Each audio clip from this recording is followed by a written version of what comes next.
Era a madrugada de 7 de janeiro de 1943. No quarto 3327 do Hotel New Yorker, em Manhattan, Nikola Tesla estava sozinho, como havia estado na maior parte dos seus últimos anos. Ele tinha 86 anos. Estava praticamente sem dinheiro, sem laboratório, sem financiamento. O maior inventor do século XX, morrendo esquecido num quarto de hotel. Ela ainda não sabia, mas aquele quarto guardava o segredo mais sombrio do hotel. Uma funcionária do hotel que foi levar o café da manhã encontrou o corpo. O médico legista determinou morte por causas naturais e insuficiência cardíaca. Mas antes que o corpo fosse removido, antes mesmo que a família fosse notificada, agentes do governo americano já estavam no quarto 3327. É esta. Fique de olho. Certo, senhor.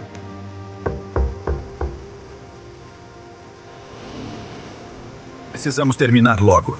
Peguei os últimos diários. Lacra a caixa. Ótimo, vamos sair daqui. Isso é tudo? Eles confiscaram tudo: cadernos, diários, projetos, correspondências, equipamentos. Aproximadamente 2 toneladas de material foram apreendidas. Antes de continuar, eu preciso estabelecer um fato. Tesla era cidadão americano naturalizado. O confisco dos seus bens por um órgão governamental, sem ordem judicial, tecnicamente ilegal. E aconteceu mesmo assim. Isso não é teoria, está nos registros históricos.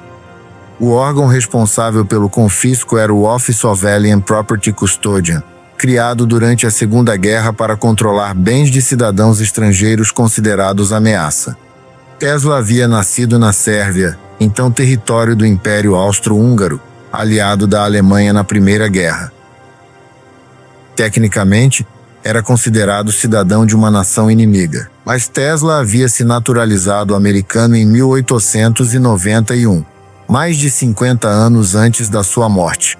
O argumento legal para o confisco era, no mínimo, duvidoso.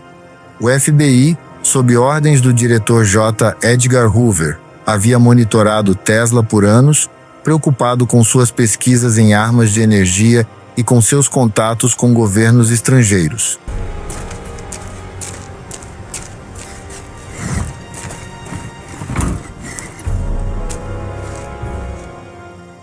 Quando Tesla morreu, Hoover não precisou de mandado. O Custodian of Alien Property deu a cobertura legal, e o confisco aconteceu antes do sol nascer. Para avaliar o conteúdo técnico dos documentos confiscados, o governo americano chamou um dos melhores engenheiros eletricistas do MIT, John G. Trump. O cálculo para o deslocamento angular não está correto aqui. Precisamos revisar este diagrama imediatamente para o projeto de defesa. John Trump era professor do Massachusetts Institute of Technology, especialista em geradores de alta tensão e aceleração de partículas, exatamente a área de Tesla. Ele passou vários dias analisando os documentos e produziu um relatório oficial, que ficou classificado por décadas. Quando o relatório foi parcialmente desclassificado, a conclusão oficial de Trump era que os trabalhos de Tesla não continham nada de valor prático imediato para a defesa nacional. Mas aqui está o detalhe que gerou décadas de especulação. John G. Trump era tio-avô de Donald Trump. E esse fato só se tornou amplamente conhecido quando Donald Trump foi eleito presidente. Eu preciso ser claro aqui. O fato de John Trump ser parente de Donald Trump não implica nenhuma conspiração adicional. É uma coincidência histórica fascinante, mas o que importa é o relatório que ele produziu e o que ele escolheu revelar ou não revelar sobre os documentos de Tesla. O projeto mais sensível entre os documentos confiscados era o que Tesla chamava de Teleforce e que a imprensa havia apelidado de Raio da Morte. Tesla havia descrito o Teleforce em detalhes para jornalistas em 1934, no seu 78º aniversário. Um feixe de partículas capaz de derrubar aeronaves a 400 quilômetros de distância. Ele dizia que o sistema usava um canhão a vácuo para acelerar partículas de tungstênio a velocidades enormes e que poderia criar uma cortina defensiva impenetrável sobre qualquer nação. Tesla tentou vender o projeto para múltiplos governos: Estados Unidos, Reino Unido, União Soviética, Canadá e Iugoslávia. Todos recusaram oficialmente, mas documentos desclassificados revelaram que a União Soviética pagou $25 mil a Tesla em 1935, ostensivamente por outros projetos, mas em timing suspeito. A embaixada soviética em Nova York era um centro de atividades. Enquanto os diplomatas cuidavam dos negócios oficiais, operações financeiras clandestinas estavam em andamento. E em 1952, 9 anos após a morte de Tesla, o governo americano enviou cópias de alguns dos seus documentos confiscados para a União Soviética como parte de acordos diplomáticos. Estes estão corretos. Nenhuma duplicata será tolerada. Entendido. A segurança está garantida. A tecnologia que o governo americano disse não ter valor prático foi compartilhada com o principal adversário estratégico dos Estados Unidos. A contradição não passou despercebida. Este relatório não possui nenhum valor prático. É inútil para os nossos propósitos. A maior parte dos documentos confiscados ficou sob custódia do governo americano por décadas, classificada como material sensível para a segurança nacional. Em 1952, os bens de Tesla foram transferidos para o Museu Nikola Tesla em Belgrado, na então Iugoslávia, mas não todos. Uma parte permaneceu nos Estados Unidos.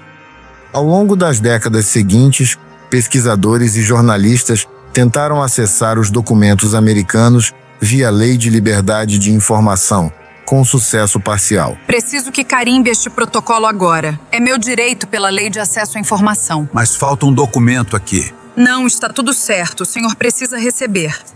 Eu quero que você pense numa coisa. Estamos falando de documentos de um inventor que morreu em 1943, 80 anos atrás. E parte deles ainda está classificada. Por que informações técnicas de um engenheiro eletricista do século passado ainda precisam de sigilo em 2024? O que veio à tona nas desclassificações parciais confirmou que o governo tinha interesse ativo nos projetos de Tesla, especialmente nos relacionados a armas de energia dirigida.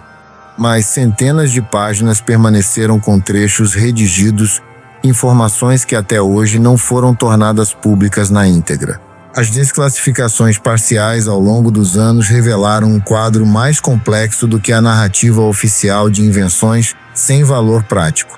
Documentos mostraram que o exército americano havia encomendado estudos sobre a viabilidade do Teleforce ainda na década de 1940, poucos anos após a morte de Tesla. A urgência da Guerra Fria impulsionou a pesquisa. Nossos cientistas estavam na vanguarda. Precisamos verificar esses cálculos. Um erro pode custar milhões.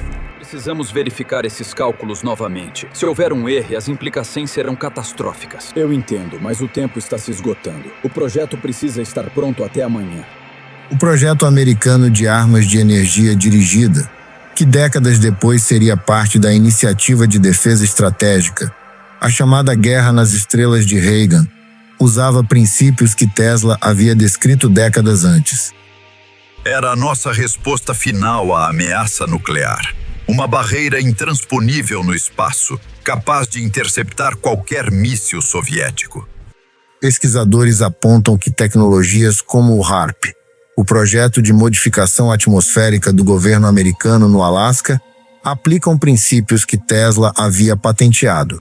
A narrativa oficial de que Tesla era um gênio excêntrico cujos projetos finais eram fantasias inviáveis contradiz diretamente o interesse governamental documentado nessas tecnologias.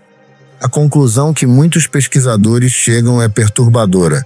Os projetos de Tesla eram viáveis o suficiente para serem estudados, mas inconvenientes o suficiente para serem suprimidos. A morte de Tesla não foi o primeiro momento em que seu trabalho foi interrompido de forma suspeita. Em 1895, seu laboratório em Nova York pegou fogo e foi completamente destruído. O incêndio destruiu anos de pesquisas, protótipos e anotações, incluindo trabalhos em transmissão de energia sem fio, que Tesla havia desenvolvido nos 5 anos anteriores. Tesla ficou arrasado. Ele disse a jornalistas que o fogo havia destruído uma parte do seu cérebro, que os projetos perdidos existiam apenas na sua mente e não podiam ser completamente recriados. Eu perdi tudo. A casa, as memórias. Tudo se foi naquelas chamas. A causa do incêndio nunca foi definitivamente determinada. Ocorreu no momento em que Tesla estava mais próximo do que nunca de demonstrar transmissão de energia sem fio em escala. O padrão se repete: incêndio no laboratório em 1895, financiamento cortado em 1903, morte solitária em 1943, documentos confiscados na mesma noite. Pode ser coincidência. Pode não ser. Eu preciso ser honesto. Não existe prova definitiva de que o incêndio de 1895 foi intencional, nem de que a morte de Tesla foi algo além de causas naturais. O que existe são padrões. E padrões na história merecem investigação, não aceitação automática, nem rejeição automática. Mesmo após décadas de desclassificações parciais, pesquisadores que estudam o acervo de Tesla identificam lacunas significativas, documentos que deveriam existir, mas não foram encontrados. Os diários completos dos experimentos de Colorado Springs, onde Tesla realizou suas mais importantes descobertas sobre transmissão sem fio, nunca foram totalmente publicados. Os projetos completos do Teleforce, a arma de feixe de partículas, nunca foram integralmente desclassificados. O que existe são fragmentos e descrições incompletas. E talvez o mais intrigante: Tesla havia afirmado em cartas que havia descoberto uma fonte de energia que tornaria combustíveis fósseis completamente obsoletos, e nenhum documento detalhado sobre isso foi encontrado. Esses documentos podem estar em arquivos governamentais ainda classificados, podem ter sido destruídos, ou podem estar exatamente onde foram escondidos há 80 anos. A história dos documentos confiscados de Tesla não é apenas sobre um inventor. É sobre como as sociedades lidam com tecnologias que ameaçam estruturas de poder estabelecidas. A conexão era clara: energia, finanças, governo. Um monopólio inabalável. Então, veio a Torre de Tesla, uma ameaça direta a toda essa estrutura de poder. Energia gratuita e ilimitada seria revolucionária, mas também eliminaria bilhões de dólares em infraestrutura existente e o controle que ela confere a quem a possui. A infraestrutura global de energia, com suas vastas redes de transmissão e complexos industriais, representa um poder financeiro e político incalculável. A questão que o caso Tesla levanta não é que o governo americano conspirou contra ele, é que incentivos existiam para que suas tecnologias mais disruptivas nunca chegassem ao público. Essa pergunta é válida não só para Tesla. É válida para qualquer tecnologia que ameaça economias inteiras baseadas em escassez artificialmente mantida. E talvez seja exatamente por isso que Tesla, morto há mais de 80 anos, continua sendo um dos nomes mais pesquisados, mais citados e mais venerados da história da ciência. O dossiê de Tesla no FBI existe. Parte dele está disponível. Parte ainda está classificada. E a história completa ainda não foi contada. Por décadas, os arquivos do FBI guardaram segredos. O dossiê Tesla, fortemente censurado, conta apenas metade da história. Mas talvez a melhor evidência de que as ideias de Tesla eram viáveis não esteja nos arquivos governamentais, esteja no mundo ao redor de você. No próximo e último episódio do dossiê Tesla, vamos fechar o círculo. Quem são as empresas e os cientistas que hoje estão mais perto de realizar o sonho que Tesla não pôde terminar? E o que o mundo seria, o que o mundo ainda pode ser, se a torre de Wardenclyffe tivesse sido deixada funcionar? O sonho de Tesla finalmente se tornou realidade. Energia limpa e abundante para todos, sem cabos de força. E conta nos comentários, você acha que os documentos de Tesla ainda classificados contêm algo relevante? E se você ainda não assistiu os episódios anteriores, os links estão na descrição. Deixa o like, inscreve-se no Foco Total 72 e ativa o sininho. O episódio 5 final da série vem aí. Até lá!